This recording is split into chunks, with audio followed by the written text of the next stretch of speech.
Hey Stampers, welcome to my craft room. I'm Kim from StampingImperfection.com. I'm using the Summer Solstice stamp set, and I really love this. I've used it a few times. I keep looking at it thinking, I really should use that again, and I decided this would be the perfect card. So I wanted to try Cajun Craze and see if it works. And then I'm going to try Old Olive for my leaves.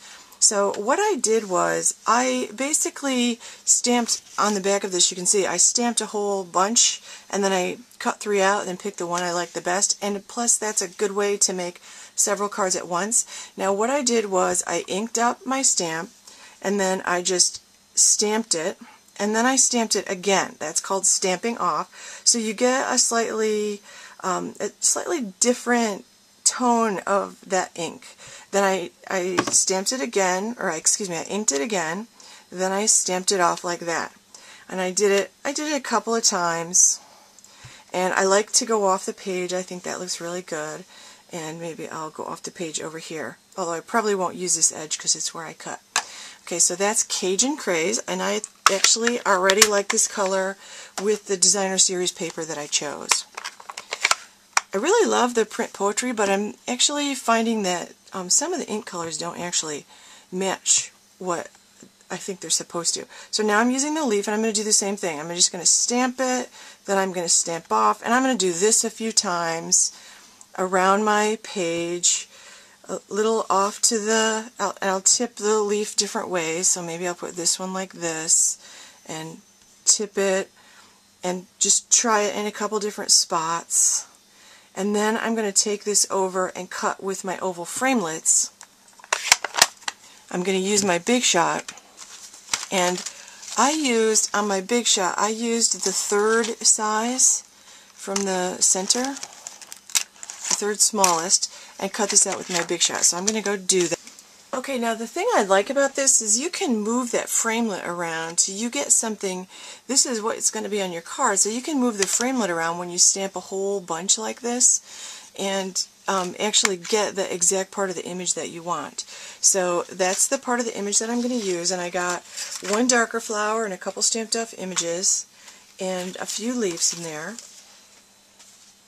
So the other elements to my card, a piece of Crumb Cake cardstock.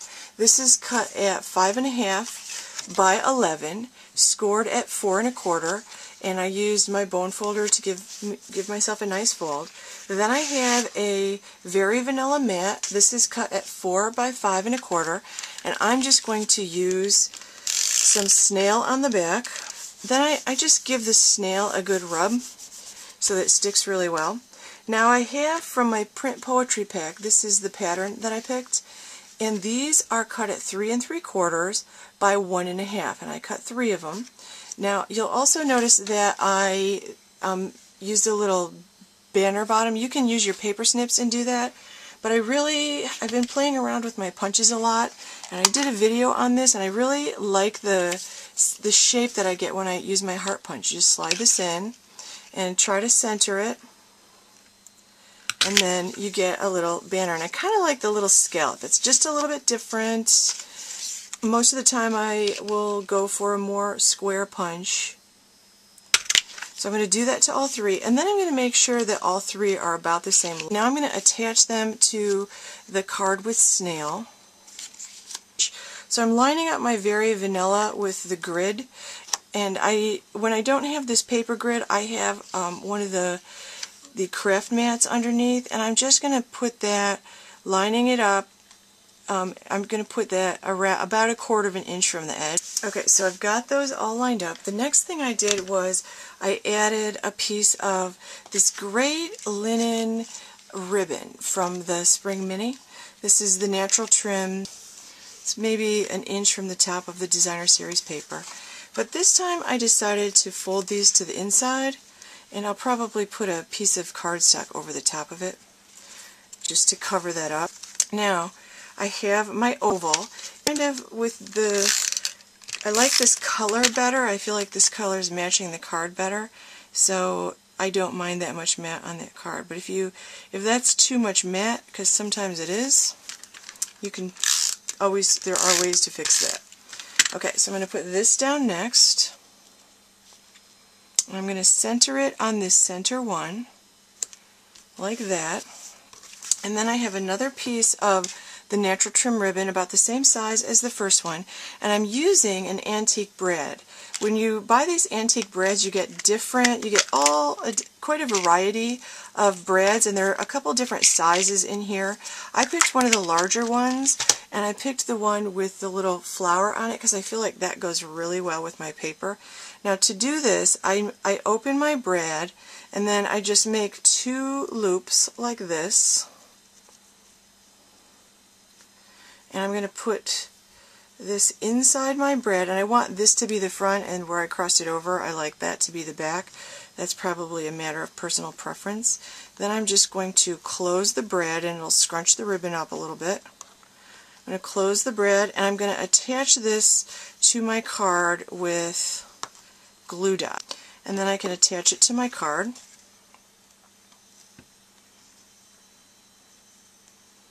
Just like that. Very vanilla. This is very vanilla. And I'm going to use one of the sentiments from this set. And I have the perfectly placed guides on my my clear blocks, and I was very careful when I placed them down. So I'm lining this up with my clear guides. So I'm careful to always do that. And I like my sentiment to be in a darker ink. So I'm going to ink this up. And with the sentiments, you have to be super careful not to rock your sentiment. So I'm just going to stamp down, press, bring it up, and now I'm going to trim this. Trimmed. I'm going to, again, I just like the little touch that makes it a banner, and I'm going to put it in my heart punch again. I'm just sliding it into the edge just to give it to kind of match the banners that I have there. I'm going to try to avoid punching my words. I like the heart punch because it gives it a little curve. And then I'm going to use my dimensionals, my Stampin' dimensionals, and I always put 2 on something this long. Push down in the center with your fingernail. You can also use your piercing tool. You can like poke a hole in the center of that paper with your piercing tool, and you'll hear a little pop, and that'll help it come right off. Okay, so now I'm going to place this somewhere on here, and voila, the card is done.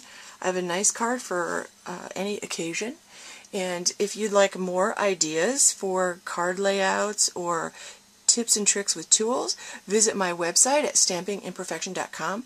Sign up for my mailing list, and you'll get 3 video tutorials just for my subscribers. If you like this video, give me a like at the bottom. And also give me a like on my Facebook page at facebook.com Stamping Imperfection. And when you like my page, you'll get access to some free printable journaling boxes and scrapbooking stuff. So thanks for watching.